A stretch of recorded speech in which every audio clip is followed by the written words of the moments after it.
Katonda omulungi omwesigwa olina ensonga ennene eri obulamu bwaffe olina okuteesa kw'omuwendo. Ebigambo byo bireeta okuwona. Okubeerawo kw'Omukama kuleeta enjawulo.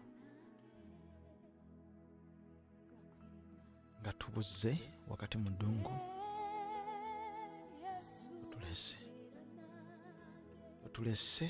totulese tulinga abaweddemu amaanyi. Obaddewo totulese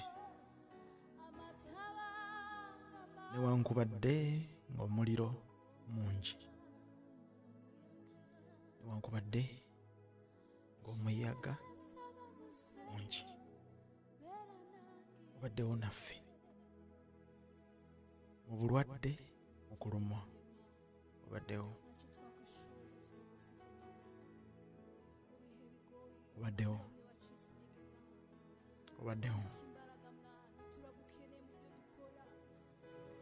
turagukeneye mwami, utwiyereke mu buryo bwose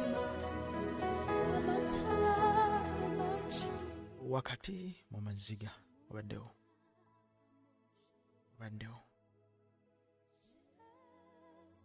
nga tetumanyi gye tulaga, obaddewo wakati mu kukola okusalawo okunene, wakati mu kukola okusalawo okw'okufa n'obulamu, wakati nga tetumanyi kiddako, obaddewo.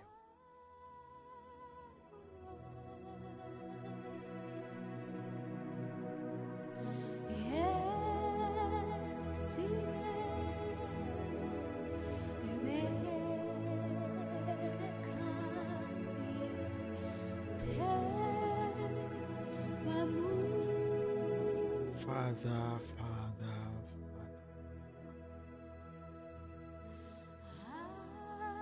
Webaza nateera lwakadde kano akalungi nammwe libulise kinoomu.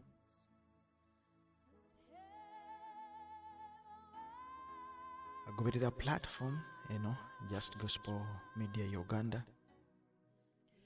Njagala kulamusaako nnyo nate manyi ag'omwoyo omutukuvu kulikira ennyo ddala mu wiiki gye tukubye ku luku emabega.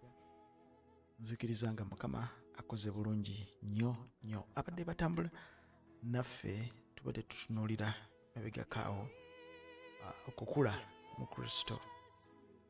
Ogedde bintu bibadde bingi kyenzikiriza nti biina kye bigasse ku bulamu bwo. Nate era wiiki eno era tugenda kubaako kye tugattako. Nkikiriza nti kigenda gatta ku bulamu bwo. Tugenda kutambula mpola, tetugenda kupapa. Tetugenda kupapa, tugenda kutambula mpola. Weeteeketeeke. Tutunuulira olunaku lwaleero, redeeming the time. Eddako twasomesa ku kye tuyita God and the time, Katonda n'obudde. Nga kizibu okwawula Katonda n'obudde. However, nti Katonda ali out of time, ali outside of time. Okay? Kubanga he makes time. Okay? He makes time. So, ali out of time. Lwaki? Kubanga time is not infinity. Time is not eternal. No. Time is not eternal. Ye is eternal. He lives in eternity. Today is time. Yesterday was time. But forever, it's not time. Forever, it's out of time. So eternity is out of time. Ye mwene ali out of time. Bible besomesa Bebrania nti is the same yesterday, today, and forever. Then that counts him out of time. Kakati fe abali in time. Mu byonna bye yakola omwana w'omuntu kyagabana na buli muntu yenna equally nga tewaliwo kusaliriza. Nga tewali kusaliriza nti nze nfunye kitono onaafunye kinene, portion yange nnene ate portion yoli ntono. Ekintu kiri kimu Katonda kye yakola n'atuteekera maaso gaffe nga kyenkanankana, kye kiyitibwa time.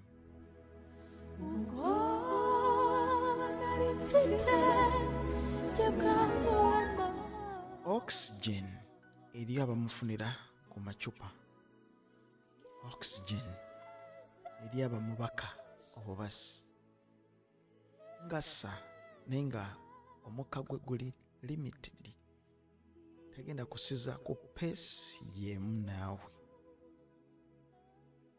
Bwekuba nga omutima gwo gukuba 72 seconds per a minute, yate siwe kigenda okuba.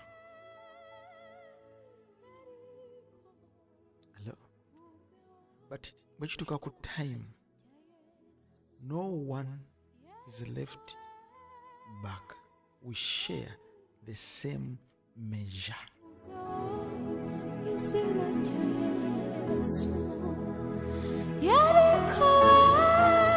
Now, bwe tumala okukitegeera, tutandika okutunuulira how we spend time. Now, spending time comes a quotation nti how do you spend your time and how do I spend my time.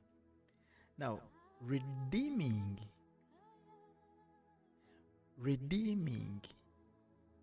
kitegeeza nti ekintu kikuyiseeko, obadde nakyo then kikuyiseeko, kati kikuyiseeko kigenze, then what are you going to do to recover what has been lost? Time egenze tegenda kudda, no, tegenda kudda. Omwaka ogwaggwa gugenze, omwezi oguwedde gugenze, essaawa ebbiri eziise zigenze. We all have 24 hours in a day. How you spend it, how you share it, how you divide it, kyozikolamu. That's the difference. Omwavu, omugagga, ffenna mumpi muwanvu. Obudde bw'ofuna bwenfuna, ekyenjawulo obukozeseza ki, nange obwange mbukozeseza ki?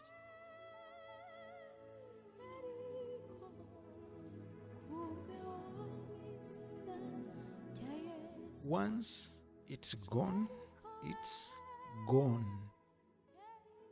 Now it's back in our hands. Kikomawo gye tuli, tulwana bulwanyi okudda, tufuba bufubi kidde. We toil so hard okukikomyawo. Ekigenze kiba kigenze. Abaweerera abaana, bw'oba olina omwana kanneegerezeeko naawe ampuliriza ng'oweerera omwana, kale kanneegereze ku nze mu biseera byaffe nga tukyasoma. Nyinza okugerezaako n'onyiiga. Watulanga mu class, ebibuuzo ne bijja n'ogwa n'oddamu ekibiina. Ripooti neekomawo ne bagamba no, tasobodde kugenda mu senior 2, tasobodde kugenda mu P7 as a candidate, n'olwekyo agenda kudda mu P6, tetusobodde kumu promotinga. Now kitegeeza ki? Nti kiri kigenze, kigenze, kigenze. What to do? You are going to redeem. You are demoted, you are not promoted. Kyekiddako nti kakati bali bakulesse, gwe osigadde olina okustretchinga, okomyawo biri ebiro ebigenze. That is redeeming the time. yokiza imitima ibabaye mwana, urashoboye mana, yerekire imbere yacu ikurweho mu izina rya Yesu. Igituma tudasabana nawe mwami uyu mugoroba gikurweho mu izina rya Yesu, yereke ikurweho mu izina rya Yesu. Ke kagambo kano akali redeem, repeat. Redeem, repeat.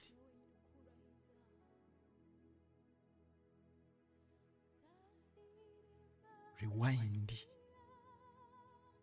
redo. Rewind, zayoko emabega. Replay, zayoko emabega. Replay, rewind, redeem. Deeming kikoleddwa kigenzi, tulina okukikomyawo. So we have to redeem time. We have to redeem it.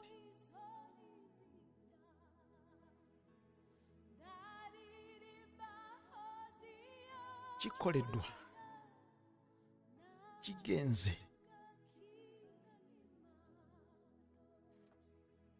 tulina okukikomyawo.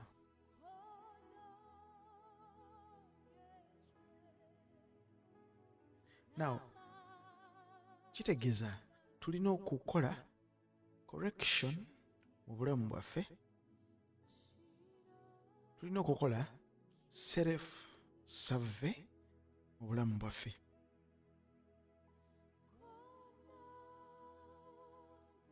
Bayibuli etusomesa mu kitabo ekiyitibwa ekya Zabbuli, bikula Zabbuli ey'ekyenda.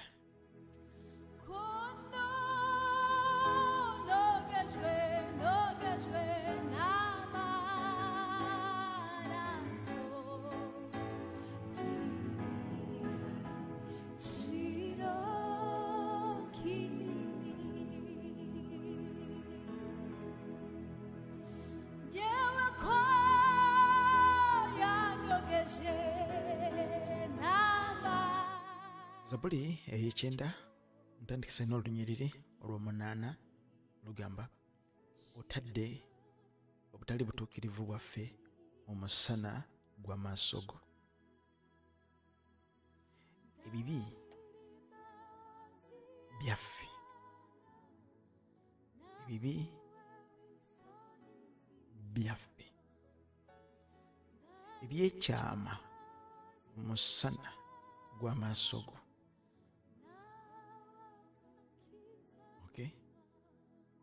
Olw'omwenda lugamba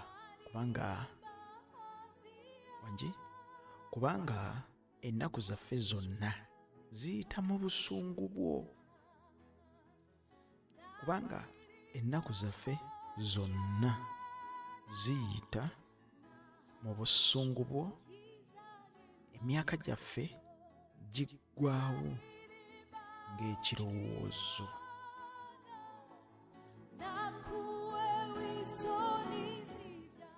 Kubanga ennaku zaffe zonna ziyita mu busungu bwo, emyaka gyaffe giggwaawo ng'ekirowoozo.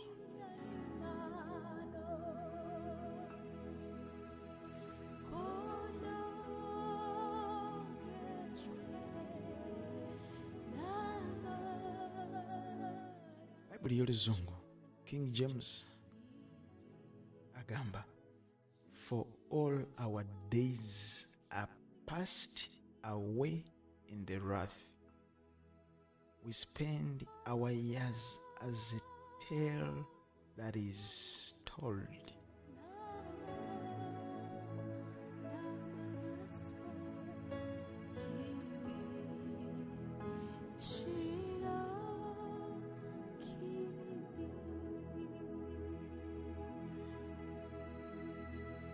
Amplified agamba, for all our days out here is the wilderness, says Moses. Mu bracket, ebigambo ebiri mu bracket byali bya Musa. For all our days pass away in your wrath. All our days pass away. For all our days pass away in your wrath. We spend our years as a tale that is told.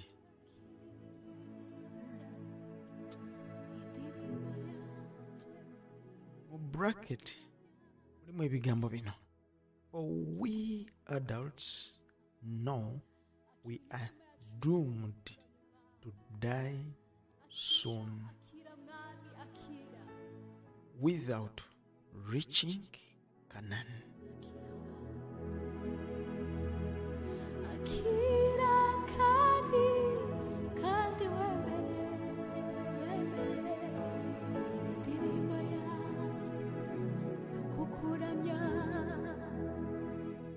So, King James agamba, for all our days are passed away in thy wrath.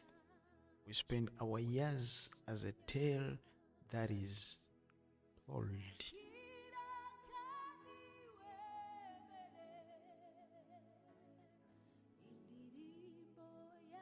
Zeyo mu Luganda lugamba nti kubanga ennaku zaffe zonna ziyita mu busungu bwo, wrath.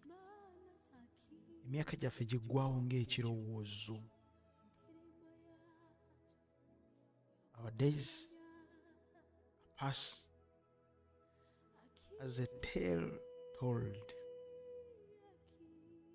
So, nga tuyita mu bulamu buno, nga tuli mu bulamu buno, nga tutambulira mu bulamu buno, kino kimu ky'olina okumanya mukwano gwange ampuliriza, nti obulamu bwe tulimu bugenda buyitawo. Obulamu bwaffe bubalirwa ku budde. Obulamu bwaffe bubalirwa mu biseera. Obulamu bwaffe bubalirwa mu nnaku. Obulamu bwaffe bubalirwa mu lunaku. Obulamu bwaffe bubalirwa mu ssaawa. Obulamu bwaffe bubalirwa mu ddakiika. Obulamu bwaffe bubalirwa mu kitundu ky'eddakiika. Obulamu bwaffe bubalirwa mu seconds.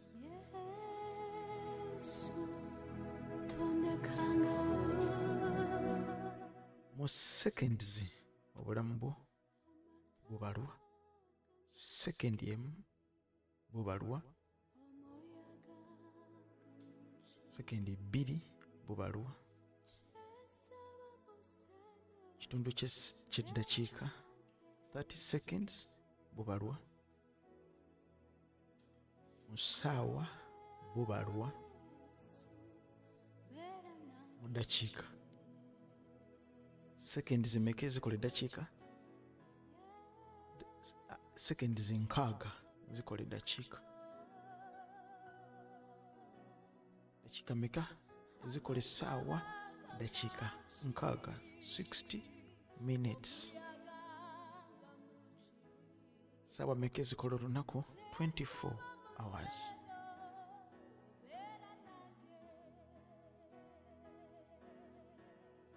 Ennaku mmeka ezikola wiiki? Ennaku 7. Myezi egikola omwaka? Myezi 12. Obulamu bwaffe butambulira ku tik tak, tik tak, tik tak. Amatabaga manshi, omuyaga mungi.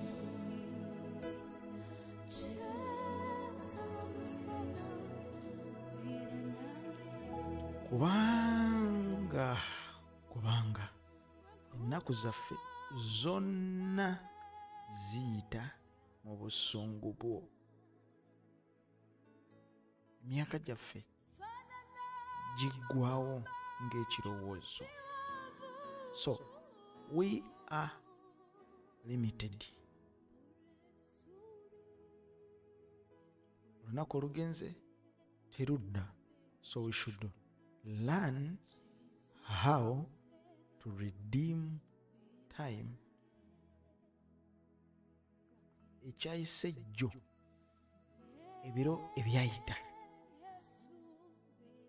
omwaka ogwayita gwagenda, olina bye wali oyagala okukolamu tewasobola bikola.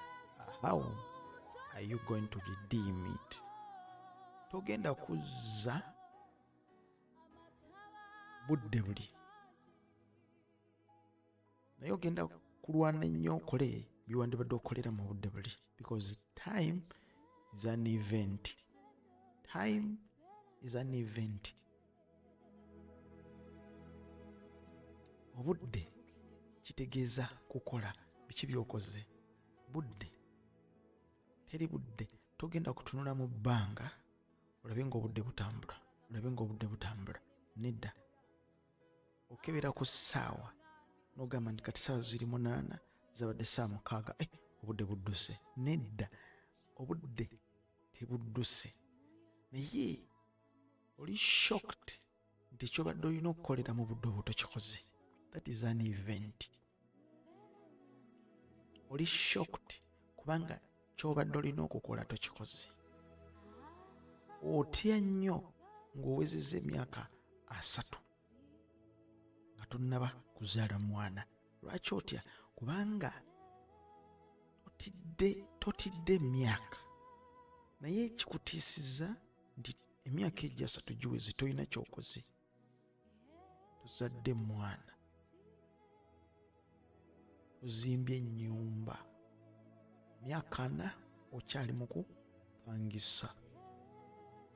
Kakati emyaka 4 si gye gigenda okuttiisa, kubanga ne ku 5 osobola okuzimba, naye kikutiisizza nti mu myaka gino waliwo ekikulemya okukola kwe kuzimba. So kubanga ennaku zaffe zonna ziyita.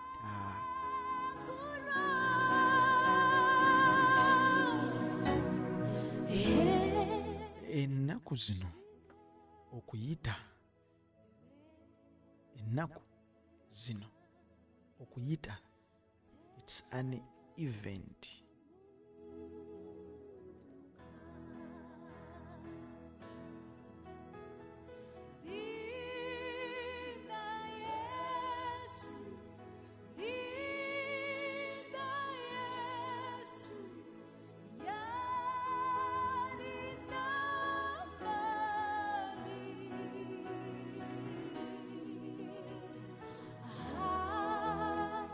Olwekyo kyokola olunaku olwaleero kigenda ku affectinga. Kyokola olwaleero kigenda ku affectinga maaso. Kyokola olwaleero kigenda ku affectinga enkya. Gwe kyokola olwaleero kyonna manya kigenda ku affectinga nkya, either positively oba negatively. Kyokoledde mu budde, kyonna kyokoledde mu budde manya nti olwaleero lugenze, essaawa eyise, sekendi egenze, time yo emeasuringa events zaffe ze tukola mu bulamu bwaffe obwa bulijjo. Kasita kiyita ne kigenda, then we come back to a drawing board. How to redeem time. In other words, how are we going to redeem the past events?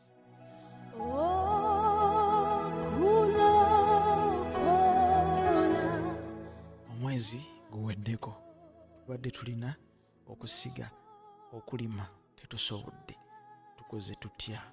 Now omwezi gugenze, January agenze, February agenze, March agenze, tetugenda kuddamu kusanga March mulala paka March 2025 agenze, February 2025 agenze, talidda wanji tagenda kudda. Obadde olina kyagala okukoleramu kigenzi. Now kyogenda okukola is to redeem it. Ekyannema okukola mu mwaka guli, mwezi ogwokusatu, ngenda kukikola mu mwezi ogwokutaano oba omwezi ogwokuna. How are you going to do it? Ekyo kyogenda okukola kyetuyita redeeming time. This time now togenda kukomyawo biseera biri, naye ogenda kukomyawo event gy'obadde olina okukola mu mwezi guli ogikolere mu mwezi guno. That is redeeming time. Okikomyawo nga kigenze nga tokikoze, naye kati okikomyawo. So we are living in an event. We are living in tick-tack. Our life is calculated by time as an event. Mukama nsabye akunjagalire gwe wenna awuliriza. Nkomye wano olunaku lwaliro. Olunaku olw'enkya tugenda kujja tweyongereyo ne Zabbuli eno tulabe ebitundu ebirala. How can we redeem time? Lwaki Mukama takunjagalira? Oli ne Nicholas ku Just Gospel Media Uganda.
Kurga, kurga,